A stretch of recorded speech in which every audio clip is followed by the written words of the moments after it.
You wouldn't be sitting there, gentlemen, you wouldn't be sitting there. As I said before, you wouldn't even know how to go to the bathroom. Excuse me for being scatological. You wouldn't know how to wash yourselves. You wouldn't know how to pray. You wouldn't know nothing, nor would I. None of us would know anything. Look at the animals. See the difference between the animals and the humans? Then you know why Muhammad, what is the reason for his being, why did he come into this world?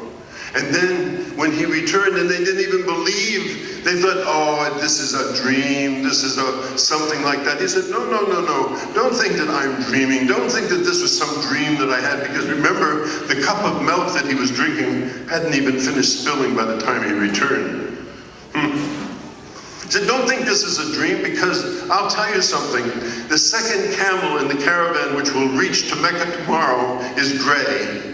And it has this color saddlebags, and in those saddlebags are those goods. So you don't make the mistake to think, I'm making this up. I'm not making this up. I saw it with my own eyes. I know what I'm talking about. And many people doubted him more, and people left him. Alayhi salatu wasalam. But then, the very important thing happened that all of us must understand deep.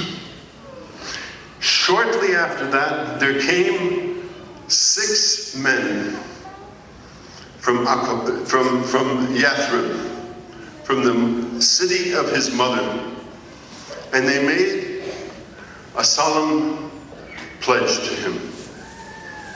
They made what we call in English the bay'ah. They made the bay'ah in a place called Aqaba. Aqaba is a small hill on the way to Mina, outside of Mecca. Why is that important? And then within a year, because at the same time he sent with them somebody to teach them, 72 people came and they made the bay'ah.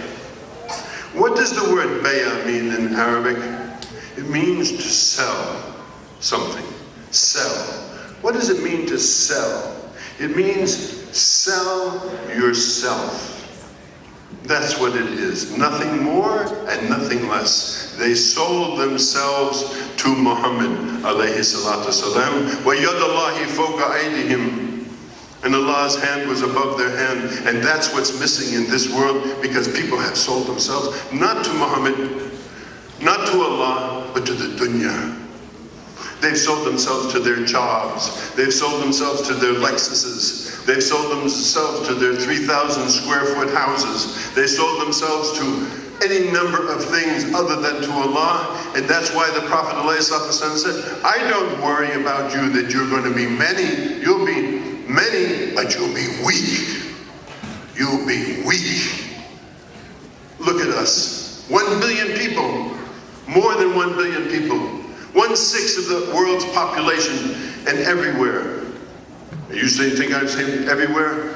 Our brothers and sisters are living under the bomb. Our brothers and sisters are living under the gun. Our brothers and sisters are living under occupation. Our brothers and sisters are living under humiliation. Our brothers and sisters in Palestine, in Gaza, in Chechnya, in China, in the Philippines, in Kashmir, in Pakistan, in Afghanistan, in Iran, in Iraq, in Yemen, in Sudan, in Somalia, they're living like that today. Humiliated, despised, living under tents. We're weak because we made the wrong deal. We decided to sell ourselves to the world, and the world can't pay us enough.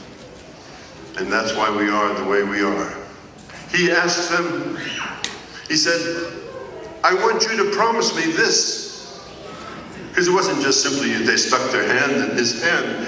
He asked them, I want you to promise me this. Listen up, people, I want you to promise me this. that you will never associate any partner with Allah subhanahu wa ta'ala, that you will never worship anything but Allah subhanahu wa ta'ala, that you will never rob, that you will never steal, that you will never kill your girl children, that you will never backbite other human beings, that you will never say bad things about other human beings, that you will never defame the good name of women, that you will always be chaste and pure, that you will always obey Allah and His Messenger, Ati Allah wa Ati Rasuluhu, and that you will be faithful to Muhammad ﷺ at all times and in all places. That's the deal, folks. That's what he's asking. That's the bay'ah. That's what he's asking for. That's the first bay'ah that he made with the people in Aqaba. The second time when the 72 people came, he added to it certain things. To listen and obey in every set of circumstances. To spend plenty. I like that. Spend plenty, he said. Spend plenty. Spend everything you got. Spend it like Sayyidina Uthman. Spend it in the way of Allah. When you have it and when you don't have it, spend it. To enjoin the good and to forbid the evil. To fear the censure, the bad words of nobody except Allah subhanahu wa ta'ala. And to defend me, the Prophet speaking, to defend me in case I ask you for your help.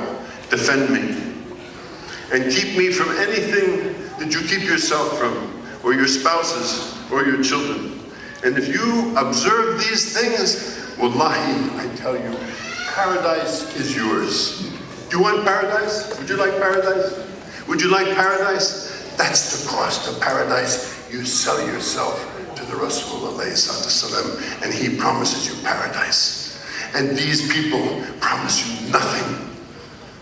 They have nothing to give you. Huwa Malik al-Mulk, Huwa Ghani, Huwa al-Mughni. He owns the world. They own nothing. All of their money is actually owed to the Chinese, in truth. What do they own? Nothing. That's the reality of the situation. He is making you a deal, like they said in the movie, you can't refuse. And that's why he says, إِنَّ الَّذِينَ يُبَايِعُونَكَ إِنَّمَا يُبَايِعُونَ اللَّهَ يَدَّ اللَّهِ فَوْقَ أَيْدِيهِمْ فَمَنْ نَكَثَ فَإِنَّمَا يَنكُثُ عَلَى نَفْسِهِ وَمَنْ أَوْفَى بِمَا عَهَدَ عَلَيْهِ اللَّهُ فَسَيُؤْتِيهِ أَجْرًا عَظِيمًا. That's the promise. Enshrined in the Quran, that's the promise. And then again, he took another bay'at from them. لَقَدْ رَضِيَ اللَّهُ عَنِ الْمُؤْمِنِينَ إِذْ يُبَايِعُونَكَ تَحْتَ الشَّجَرَةِ فَعَلِمَ مَا فِي قُلُوبِهِمْ فَأَنزَلَ السَّكِينَةَ عَلَيْهِمْ وَأَثَابَهُمْ فَتْحًا قَرِيبًا. The second he took from the people at the time of Hudaybiyah. Again, he took the bay'ah from them. And again, he took the bay'ah not from you guys, but from them, from the ladies. He took bay'ah from you. Allah mentions that. Oh Prophet, if the securely believing women come to you and they want to make bay'ah, accept their bay'ah. He accepted the bay'ah of the women. Let's not talk about acid in faces anymore. Let's forget that. And he asked you women, this is what the Prophet asked from you, all you ladies, you sisters, listen, what did he ask from you? That you will not steal, that you will not fornicate, that you will not kill your children, that you will not slander other human beings,